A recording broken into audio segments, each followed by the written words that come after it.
다양한 사람들의 개성만큼이나 다양한 패션이 존재하는 현대 사회. 요즘 옷은 큰 돈을 들이지 않고도 자신의 개성을 표현하는 수단이자 일종의 문화 상품으로 여겨진다. 계절이 바뀔수록 사람들의 취향과 유행을 반영한 다양한 옷들이 쉴 새 없이 쏟아져 나온다. 산업혁명 이후 대량 생산 시스템 시대로 접어들면서 옷 또한 대량으로 생산되었기 때문이다. 문제는 이렇게 생산된 옷만큼 폐기물의 양도 늘어난다는 사실.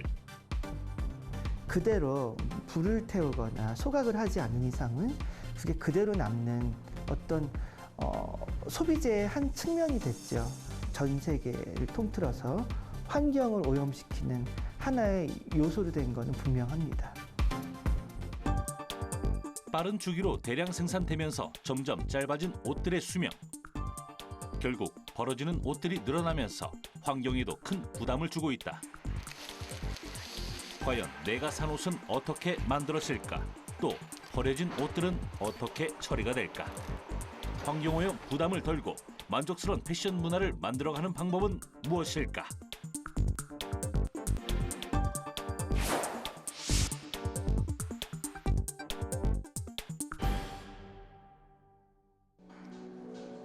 빠르게 변하는 유행에 따라 패션업계들은 계절별로 신상품을 출시한다.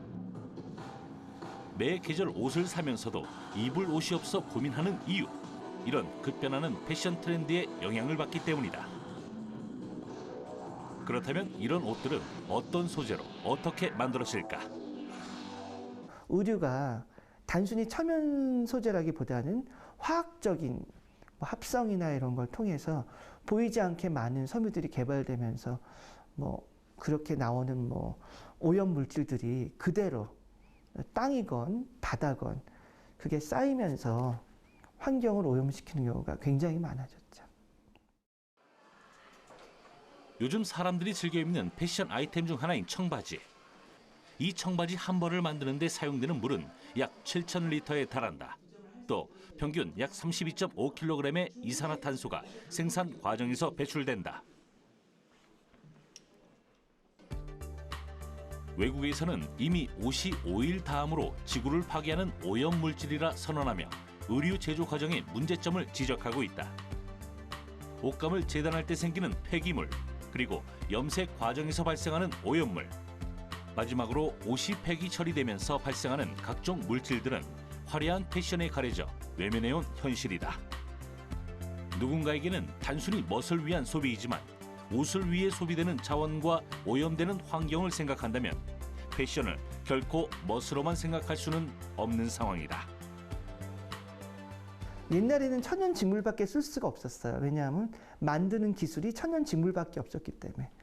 대표적인 게 면이라든가 또 겨늘꾸리, 누에꽃을 통해서 얻는 실크, 그 다음에 동물 양이라든가 해서 얻는 울섬유, 그 다음에 식물 소재로 해서 뽑아내는 마라는 린넨 같은 섬유들, 이런 천연 소재밖에 없었다면 어떻게 보면 우리가 화학 제품들이 많이 발견이 되면서 의류가 단순히 천연 소재라기보다는 화학적인 합성이나 이런 걸 통해서 보이지 않게 많은 섬유들이 개발되면서 그렇게 나오는 오염 물질들이 그대로 땅이건 바다건 그게 쌓이면서 환경을 오염시키는 경우가 굉장히 많아졌죠.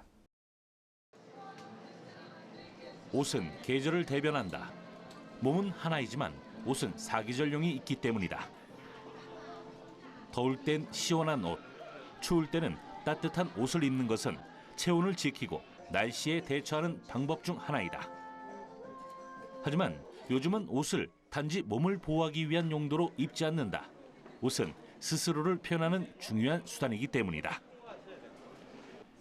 예전에는 명절이나 좋은 일이 있을 때 기념으로 한 벌씩 맞춰 입었던 옷이지만 요즘은 마치 음식을 구매하듯 옷을 살 수 있다. 최신 트렌드를 즉각 반영하여 빠르게 제작하고 빠르게 유통시키는 이른바 패스트 패션 업체 덕분이다. 덕분에 소비자들은 최신 유행 스타일의 옷을 저렴하게 구입할 수 있다. 패스트 패션 브랜드의 성장은 눈부시다. 금융감독원 전자공시에 따르면 외국계 한 패션 브랜드는 매년 급성장을 기록하며 지난해 한국 진출 10년 만에 매출액 1조 1,169억 원을 달성했다. 단일 패션 브랜드로는 매출 1조를 돌파한 게 처음이다. 지난해 매출 2,905억 원을 올려 전년 대비 22%가 성장한 브랜드도 있었다. 이런 패스트 패션 브랜드의 성장은 소비자들의 구매 욕구를 자극한다. 실제로 한국패션산업연구원이 실시한 국내 패션 시장 실태조사 결과에 따르면 2013년부터 의복 구매율과 향후 구매 의향은 점점 높아지는 추세다. 지난 한 해만 해도 상반기 대비 하반기 의복 소비 경향이 소폭 증가 추세를 보였는데 올해는 의복 구매율이 더 증가할 것으로 추정하고 있다.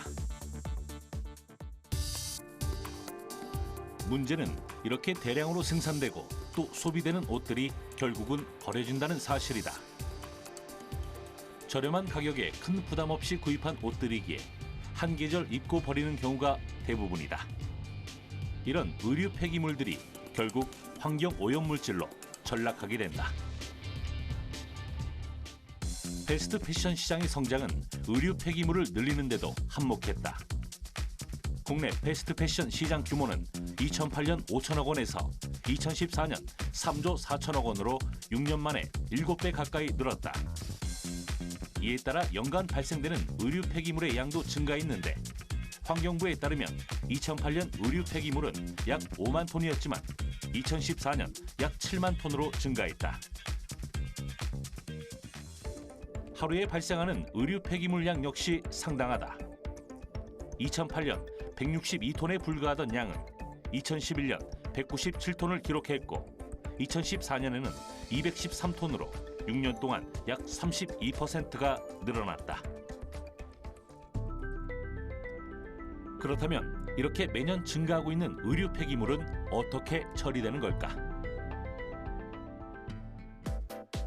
옷은 동네마다 쉽게 찾아볼 수 있는 의류 수거함에 버려진다.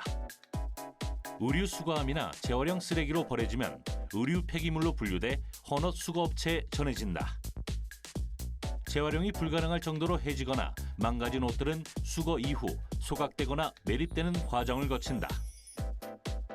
버려진 옷 가운데 80% 이상은 필리핀, 동남아 등으로 수출되고 나머지가 벼룩시장이나 구제시장 등 국내로 다시 유통된다.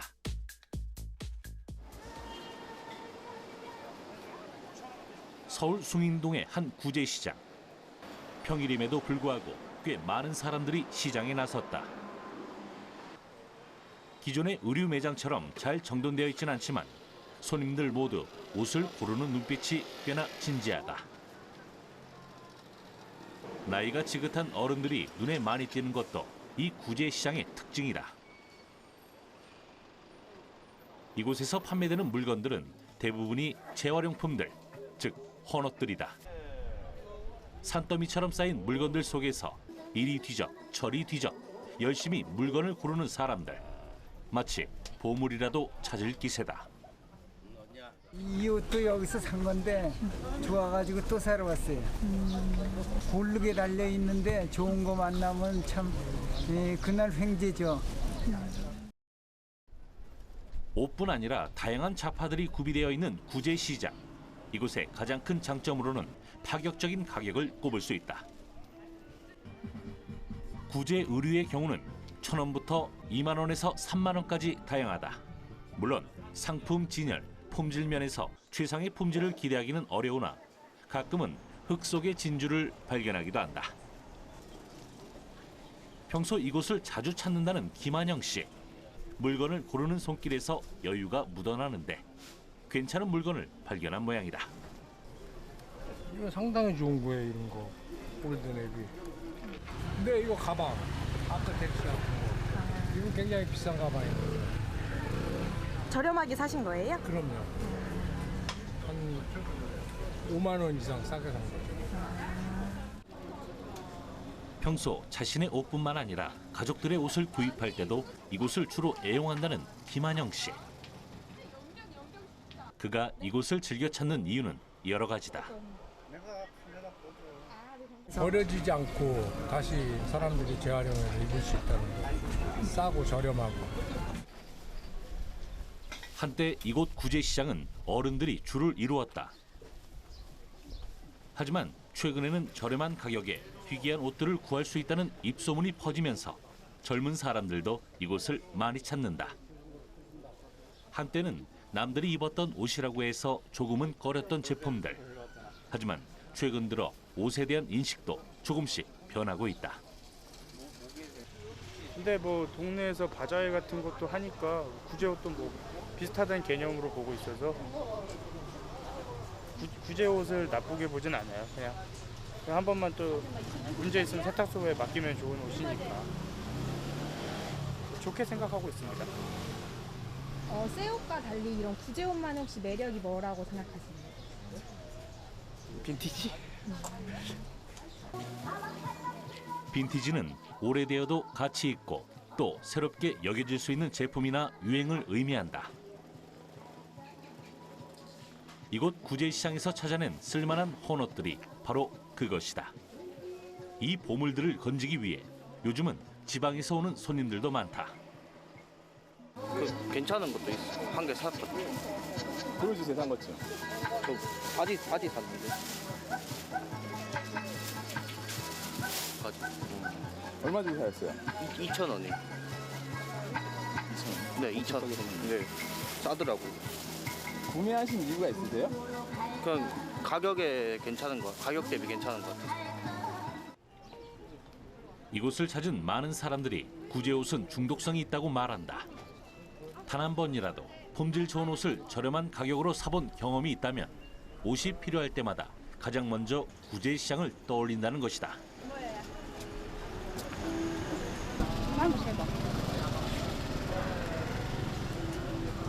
예쁜데 이것도? 괜찮은데? 이게 좀 작은? 이거 괜찮아.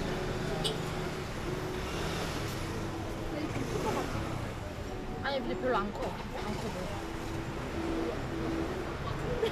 저희가 예전에 한번 동료 왔었는데 그때 되게 좀 질 좋은 것도 싸게 많이 샀거든요. 그래가지고 그때 이후로 계속 동묘 옷만 계속 보게 되는 거예요. 이렇게 좀 깨끗한 옷도 많고 또 브랜드 옷도 여기서 좀 싸게 살 수 있어서 좋은 것 같아요. 좀 비록 구제시장이지만 중간 상인들이 매일 트럭으로 헌옷을 수거해 오기 때문에 이곳에서는 늘 새로운 패션 아이템을 만날 수 있다. 그렇다면 이런 옷의 재활용이 늘어나는 의류 폐기물을 줄이는 데 대안이 될 수는 없을까? 문제는 사람들마다 옷에 대해 갖는 생각이 다르다는 데 있다. 아무리 멋을 추구하고 패션성이 있고 시즌마다 뉴 컬렉션에 새로운 옷을 사시고 싶고 해도 날이 더워지면 반팔을 입고 추워지면 방한복을 입건 덧옷을 더 입는 거는 아주 기초적인 인간 생활의 펀더멘털이 되는 그런 것들이 첫 번째 우리가 받아들이는 옷에 있어서의 생활의 한 측면이겠고요. 두 번째는 그렇게 했을 때 내가 입고 싶고 아름다워지고 싶고 또 입었을 때 나한테 만족감을 주는 옷은 기능적인 측면의 옷이 아니라 그때부터는 기능을 넘어서 나한테 미적인 욕구를 충족시켜주는 하나의 도구거든요. 누군가에게 아름답게 보이고 싶은 욕구, 옷으로 나의 개성을 표현하고 싶은 사람들의 마음.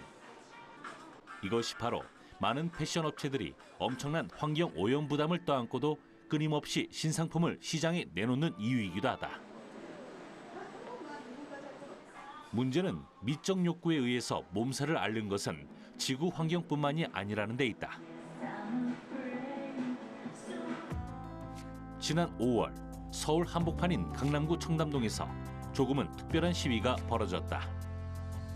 어떠한 외침도 없이 그저 가죽도 피부다라는 문구를 몸에 적고 반나체 시위를 벌이는 사람들. 이들은 모두 국내외 동물보호단체 회원들로 어린 타조를 학살해 가방을 만드는 글로벌 패션 업체를 향해 무언의 메시지를 전했다.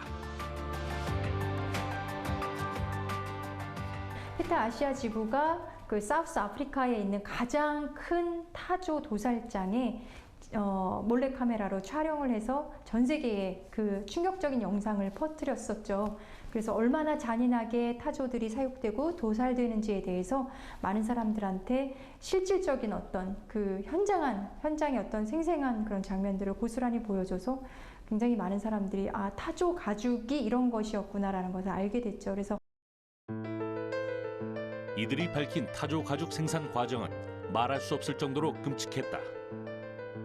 평균 수명이 40년 정도인 타조는 보통 야생에서 3년간 부모와 함께 지낸다. 하지만 사육장에서는 태어나자마자 부모와 떨어져 사육된다. 또한 울퉁불퉁한 질감을 얻기 위해 어린 타조에게 전기 충격을 가하고 목에 구멍을 내고 거꾸로 매달아 털을 뽑는 등 잔인한 공정을 거쳐 가죽이 생산되는 것이다. 패션계 내부에서는 모피 사용에 대한 공방이 뜨겁다. 동물의 모피는 오래전부터 추위를 막는 훌륭한 외투로 쓰였다. 생물의 가죽이기 때문에 어떠한 소재보다 뛰어난 보온성을 갖고 있어 많은 이들의 사랑을 받아온 것이다. 패션쇼의 단골 아이템이기도 하다. 하지만 패션쇼장 바깥에서는 동물보호단체가 주축이 되어 모피 반대 운동이 벌어진다. 이들은 기술의 발달에 힘입어 진짜와 거의 구분할 수 없는 인조 소재들이 등장했고 동물들의 희생 없이도 충분히 옷을 만들 수 있는데 왜 천연 모피를 사용하냐고 반문한다. 모피 반대 운동은 점점 사람들의 호응을 얻고 있다. 지난해 엘리자베스 2세 영국 여왕은 성탄절 미사에 모피 코트를 입고 참석했다가 동물 애호가들의 비난을 받기도 했다. 모피 사용이 이렇게 뜨거운 윤리적인 논쟁을 가져오는 이유는 모피 생산 과정에서 벌어지는 제조업자들의 잔인함 때문이다. 겨울철 사람들의 필수품 오리털 혹은 거위털 점퍼. 거위털을 얻는 과정은 어떨까? 배 위로 사람 손이 빠르게 움직일 때마다 가슴팍에 연한 솜털이 뽑혀나간다. 거위는 생털이 뽑혀 아픈지 머리를 흔들며 꽥꽥 애처롭게 울어댄다. 이 과정에서 힘에 눌렸던 날개가 부러지고 무릎에 끼어 질식하기도 한다.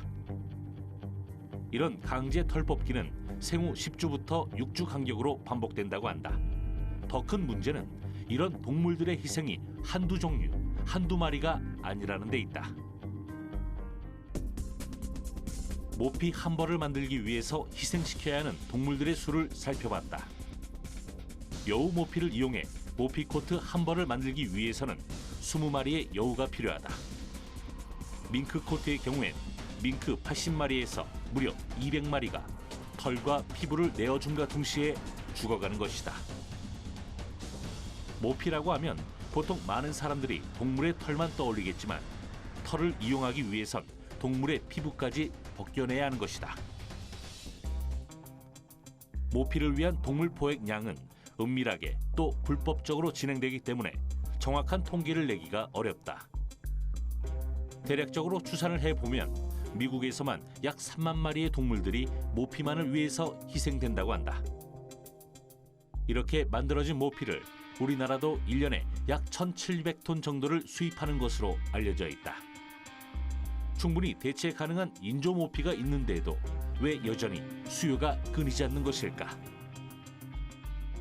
또 아직도 소비자들의 인식이 정말 진짜로 만든 것이 좋은 것이다, 퀄리티가 높은 것이다, 그것이야말로 비싼 값을 지불하고 살 이유가 충분하다, 이런 그 인식들을 버리지 않기 때문에, 바꾸지 않기 때문에 계속해서 그렇게 동물들을 이용한 제품들을 만들어낸다고 생각해요. 저는 지금 그 인조가죽 허리띠를 메고 있고요. 그리고 인조가죽 신발을 신고 그런 가방을 메고, 제가 굉장히 그 추위를 많이 타는 사람인데도 불구하고 겨울에 어떤 펄을 이용하지 않아도, 오리털이나 거위털을 이용하지 않아도 충분히 감기 걸리지 않고 거울을 건강하게 이겨낼 수 있거든요.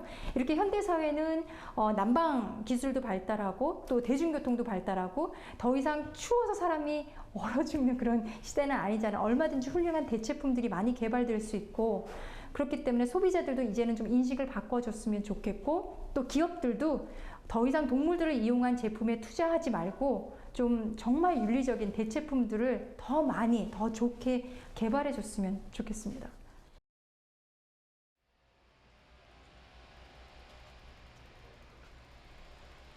서울 암사동의 한 건물.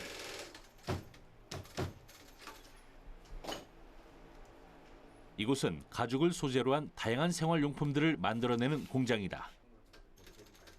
한창 작업에 열중하고 있는 직원들. 이들이 이용하는 가죽은 어디에서 어떻게 만들어졌을까? 언뜻 봤더니 지갑을 만드는 것 같은데 작업 공정이 생각보다 복잡하진 않다. 선명한 악어 무늬. 과연 진짜 악어 가죽일까? 오리지널은 아니고 이거 가죽에다가 이 모양을 입힌 거예요. 이 모양을. 그러니까는 이게 악어 머리고 이게 등이죠. 이렇게 등이고 이게 배거든요. 원래는 이렇게 나오질 않아요. 원래 오리지널 악어는 머리 부분하고 여기까지만 나오죠. 그러면 여기를 갖다 여기는 이 배 부분을 갖다가 다시 또 붙여야 돼요. 이제 재단을 해가지고 붙여야 돼요. 그래야만이 이렇게 나오죠. 악어 가죽은 사람의 지문처럼 각각의 아름다운 무늬를 가진다. 그리고 이런 아름답고 독특한 무늬들은 현대의 기술로도 충분히 구현할 수 있다. 그물 무늬 비단뱀의 화려한 가죽도 공장에서 기계로 찍어낸 솜씨다. 요즘은 인조 피역도 천연 가죽 못지않은 품질을 자랑한다. 저도 이제 이 업을 한 지는 그렇게 오래되진 않았습니다. 한 10년 가까이 돼 가는데요. 이제 현재로서는 딱 만들기 전 상태에서는 누구나 구분을 할 수 있지만은 만든 다음에는 이렇게 구분하기는 쉽지 않습니다. 저희가 일단은 뭐 그냥 우스갯소리로 그냥 냄새를 맡아서 그냥 확인하는 정도. 그러니까 어느 기술자들도 딱 만들어진 제품, 봉제가 딱 끝난 제품을 가지고 이게 천연인지 아니면 인조인지 이걸 구분하는 것은 그렇게 쉬운 일은 아닌 것 같습니다. 창고에 보관되어 있는 이 인조 가죽들. 전문가들도 언뜻 봐서는 천연 가죽과 구분을 하기가 힘들다. 가죽 제품 제조업자들은 인조 가죽의 복원성이나 내구성이 천연 가죽 못지않거나 더 뛰어난 경우도 있다고 말한다. 가격은 훨씬 저렴하고 가공은 물론 관리도 쉽기 때문에 요즘은 인조 가죽으로 제품 제조를 의뢰하는 사람들이 점점 늘어나고 있다. 지금 뭐 단언컨대 진짜 피역, 진피, 원피를 가지고 만들 수 있는 모든 제품들은 인조피역으로 다 만들 수 있습니다. 예를 들어서 소파 같은 건 뭐 인조피역으로 만들기 시작한 지가 꽤 오래됐고요. 그리고 자동차 시트나 또 모피까지도 지금 뭐 긴 털 모피나 짧은 털 모피까지도 어느 정도 다 구현이 되고 토끼털 뭐 이런 것들도 지금은 굳이 살생을 하지 않고도 충분히 그 제품을, 그 효과를, 그 기능을 나타낼 수 있습니다. 요즘은. 천연 가죽의 질감과 장점은 그대로 흉내내면서도 다양한 가공을 통해서 개성 있고 색다른 제품을 선보일 수 있다는 것. 그리고 죄 없는 동물들의 희생을 막을 수 있다는 것이 바로 이 인조 가죽이 가진 커다란 장점이다.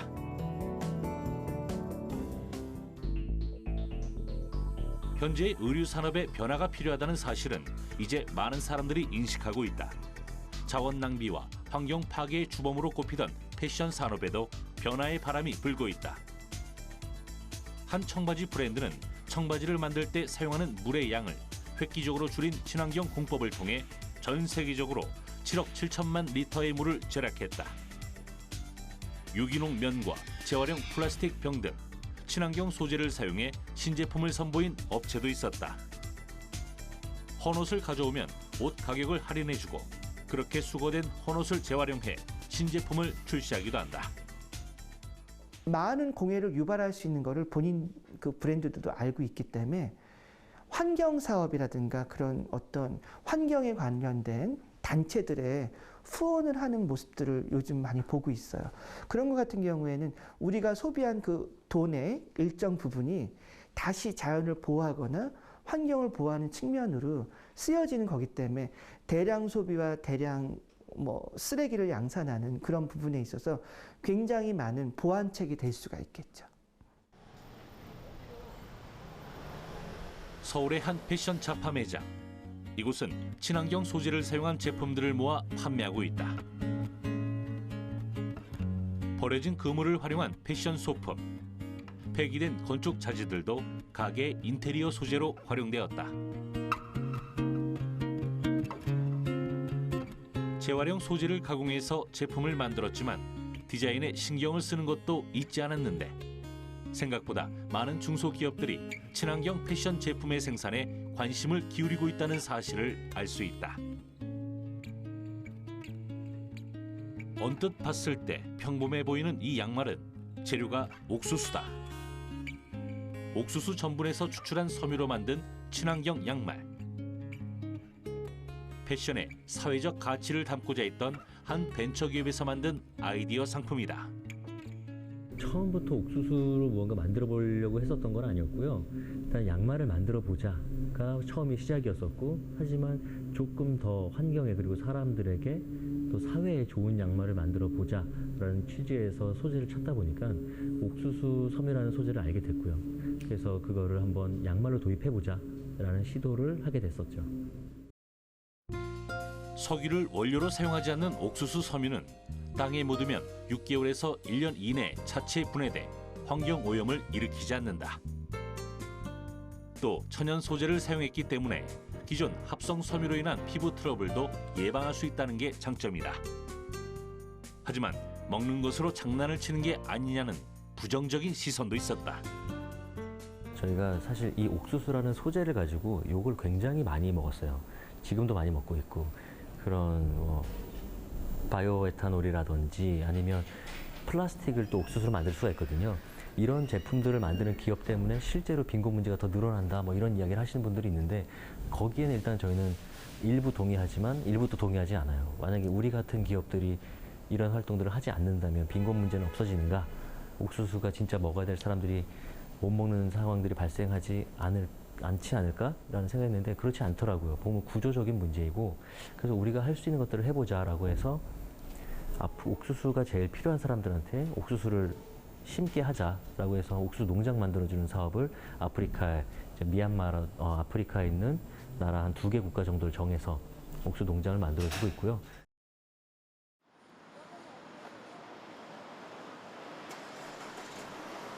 환경과 동물, 그리고 사람들이 모두 만족할 수 있는 지속 가능한 패션 산업을 위해 국내 한 대기업도 새로운 시도를 하고 있다. 이태원에 위치한 한 의류 매장. 이곳에서 판매되는 옷들은 기존의 옷을 활용해 만든 제품이다. 하지만 디자이너의 감각이 돋보이는 제품을 보는 순간 우리가 기존에 가지고 있던 재활용에 대한 인식이 바뀌게 된다. 단순히 헌옷을 이용해 만든 게 아니라 팔리지 않은 새 옷들, 즉 재고를 활용해 완전히 새로운 제품을 탄생시켰기 때문이다.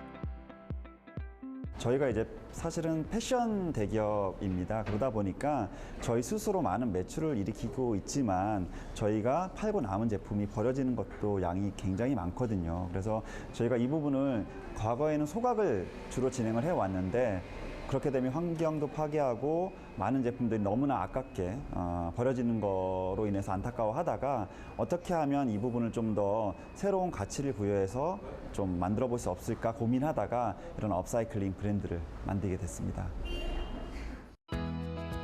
3년 동안 소비자의 선택을 받지 못해 소각될 상황에 놓인 제품을 기본으로 해서 각종 불량 산업 폐기물들도 소재로 활용된다. 새 것이지만 사용되지 못하고 버려지는 자동차의 에어백과 시트 커버가 이렇게 멋진 패션 소품으로 다시 태어난 것이다. 군에서 사용된 후 버려지거나 소각되는 군 의류, 텐트, 그리고 낙하산은 제대로만 활용하면 패션의 멋스러운 포인트가 되기도 한다.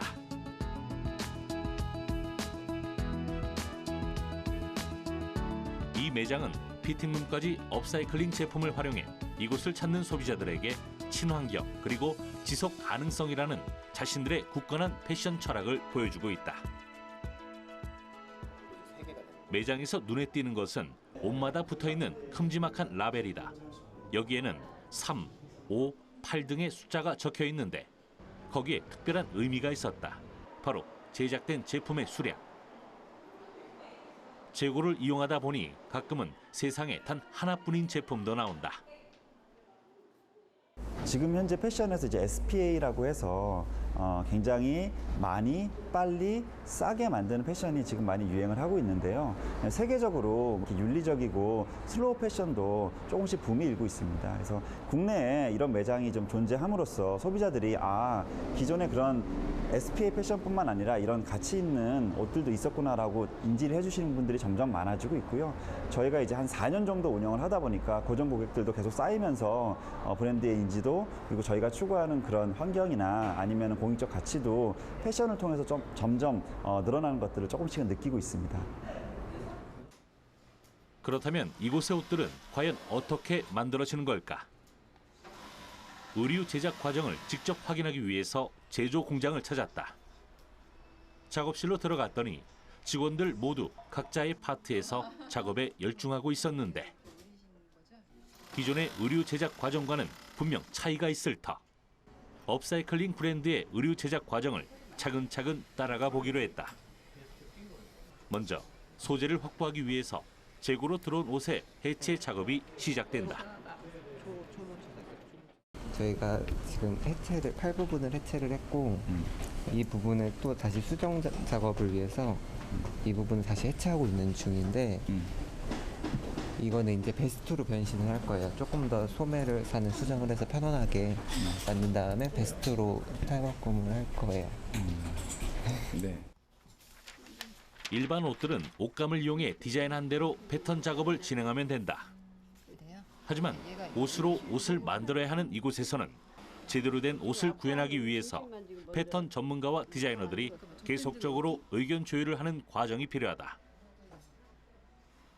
재고 옷으로 이제 옷을 만드는 개념인데 옷을 만들고 난 이후에 또 버려지는 옷들이 있어요. 근데 그런 부분들을 저희 끝까지 이제 활용을 하거든요. 그래서 지금 옷도 마찬가지로 니트도 사실 이제 버려질 수도 있었는데 이제 그 부분을 다시 살려가지고 이제 여성에게 이제 어울리는 이제 상의를 디자인을 한 거죠. 하루 종일 시간을 투자해서 겨우 한두 벌을 만드는 느린 작업. 생각을 하고 만드는 것들은 이렇게 많은 수고를 필요로 한다.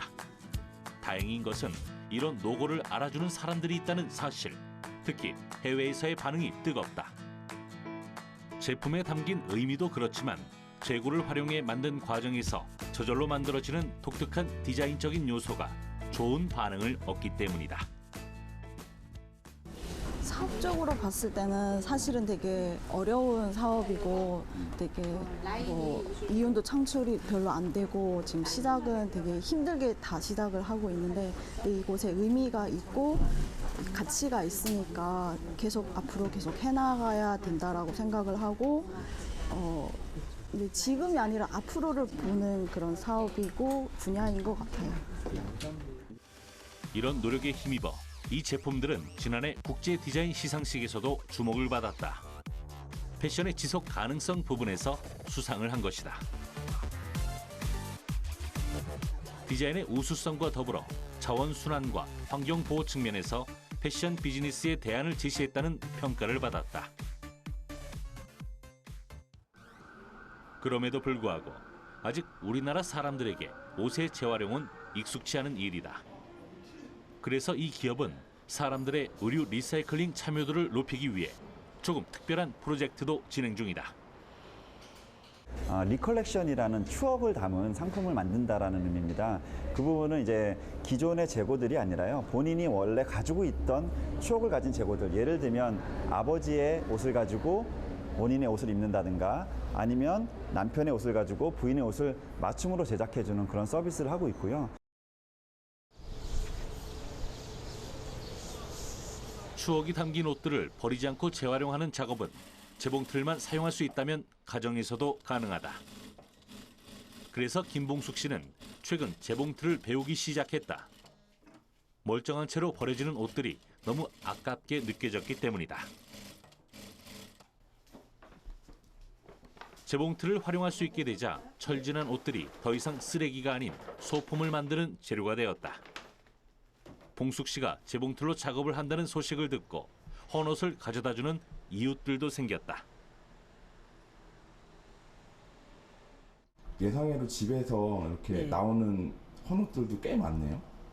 예, 많죠. 왜냐면 애들이 둘이 있으니까.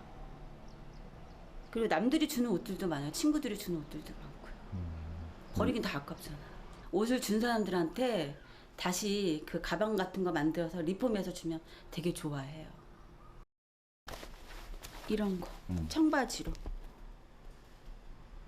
이것도 만들었어. 그거 땡땡이잖아요.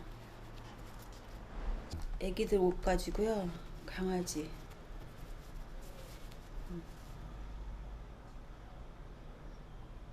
누구세요? 저희요. 선생님 오셨어요? 네, 잘 지내셨어요? 네. 선생님 이거 제가 입던 한복인데 이거 뭘 어떻게 만들까 이거? 이게 주름이 좀 있어가지고 예. 앞치마하면 예쁠 것 같아요. 예. 자수도 예. 고급스럽고 강아지 옷도 괜찮을 것 같아요. 한복이요? 네. 강아지 한복? 그죠? 이게 한복감이니까 예. 강아지 한복 한번 멋지게 만들어 보실래요? 선생님이 도와주셔야죠. 조금 난이도가 있는 작업은 재봉틀을 가르쳐주는 선생님께 도움을 받기도 한다. 오래된 한복을 이용해서 반려동물의 옷을 만드는 작업이 생각보다 만만치가 않다. 됐는데 한번 봐주세요. 깔끔하고 예쁜데요? 강아지 입히면 너무 예쁠 것 같아. 그죠? 그리고 옷도 거의 한 철 입고 안 입는 경우가 대부분이라고 하더라고요. 그래서 집에 쌓여있는 옷들 보면은 너무 버리기도 아깝고, 그래서 그걸 리폼을 해가지고 새로운 것으로 만들어서 활용하고 싶다는 그런 주부님들이 많아요. 그래서 요즘은 옷수선에 관해서 이렇게 문의가 굉장히 많이 들어와요. 헌옷들을 리폼해서 누군가에게 입혀질 새로운 옷을 만드는 과정이 의미 있는 이유가 있다. 바로 주변의 소중한 존재들과 옷에 담긴 추억을 공유하며 그 시절을 떠올릴 수 있기 때문이다. 또 이렇게 가정에서 재활용되는 옷들은 의류 쓰레기를 줄일 수 있는 실질적인 대안이 되기도 한다.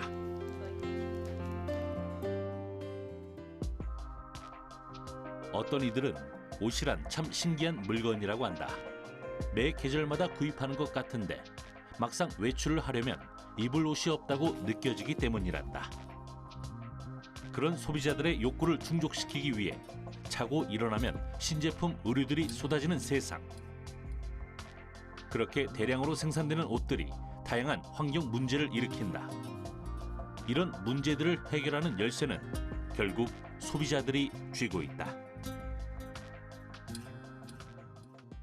내가 뭐 하나 아꼈다 그래서 당장 나한테 뭔가 돌아오지 않거든요. 그리고 뭐 100년, 200년이 지나도 나한테 혹은 우리 사회에 뭔가 도움이 될지 사실상 알 수 없어요.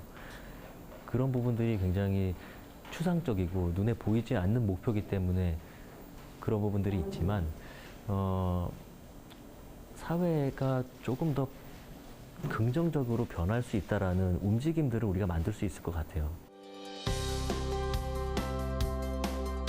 언제나 무슨 옷을 살까 고민했지 어떻게 버릴까 생각한 적은 없었다. 옷의 디자인과 소재 그리고 색상을 꼼꼼히 확인하면서도 그것이 어떻게 만들어졌는지 제대로 확인해보지 못했다. 어쩜 우리는 늘 입고 다니는 옷에 대해서 너무 무지하거나 무신경했던 것은 아닐까. 화려한 패션과 그 이면에 가려졌던 한 벌의 옷에 담긴 이야기들에 조용히 귀를 기울여 볼 때다.